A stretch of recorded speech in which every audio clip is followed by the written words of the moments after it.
કાલે સાતમ છે તો જમવાનું બનાવવાનું નથી. એ ખુશીમાં અમને એ જ નથી ખબર કે આજે રાંધણછઠના દિવસે અમે આખો દિવસ રસોડામાં કાઢીએ છીએ. જોવો શું શું બનાવીએ છીએ. હેલો એવરીવન, જય શ્રી કૃષ્ણ બધાને. તો આજે આપણે બધા જાણીએ છીએ કે આજે છઠ છે. તો છઠના દિવસે આપણે બધા રસોડામાં જ હોઈએ છીએ. મોસ્ટ ઓફ બધી લેડીઝો આજે રસોડામાં જ હશે. તો હું પણ સવારથી રસોડામાં જ હતી, ઓલમોસ્ટ સવારથી નહીં પણ બપોરથી. એકચ્યુઅલી આજે પાંચમ સવારે હતી ને છઠ સાંજે હતી, એના માટે. તો અમે લોકો છઠના જ બધું જમવાનું બનાવીએ છીએ. તો કાલે આપણે જમવાનું નથી બનાવવાનું, એ ખુશી તો આપણને બહુ હોય છે કે કાલે જમવાનું અમારે બનાવવાનું નથી. પણ એના માટે આજે આખી બપોર રસોડામાં રહેવું પડે છે. તો તમે પણ જોઈ શકો છો મેં આજે શું શું બનાવ્યું, તો તમને બતાવું છું. આવો.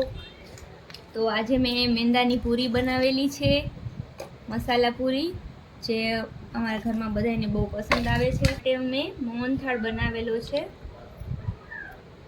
જે હું એને કાલે ધરવાની છું. અને મારા કાનામને બહુ ગુલાબજાંબુ ભાવે છે, એટલે એના માટે મેં ગુલાબજાંબુ બનાવેલા છે. તો આ મેં અત્યારે ભગવાનને ભોગ લગાવવા માટે બહાર કાઢેલા છે. બીજા હું તમને અંદર રાખેલા છે. અને અમે કારેલાનું શાક બનાવેલું છે કાલ માટે, અને ચણા બનાવેલા છે, અને થેપલા બનાવેલા છે. અને ગુજરાતીઓના મોસ્ટ ફેવરેટ મેં થેપલા બનાવેલા છે, જે કાલે જમવામાં અમે ખાવાના છીએ.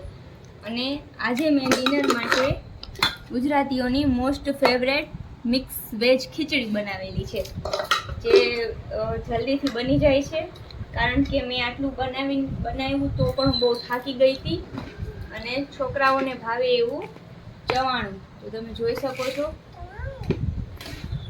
તો બસ મેં આટલી જ વસ્તુ બનાવેલી છે.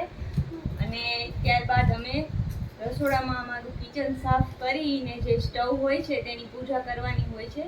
તો હવે આગળ અમે એ કરશું. તો આ મારો વિડીયો તમને કેવો લાગ્યો? જે આજ મારા જેવી બધી બહેનો રસોડામાં હશે, આ વિડીયો એના માટે છે. તો મારો વિડીયો તમને સારો લાગ્યો હોય તો લાઈક કરજો. Thank you.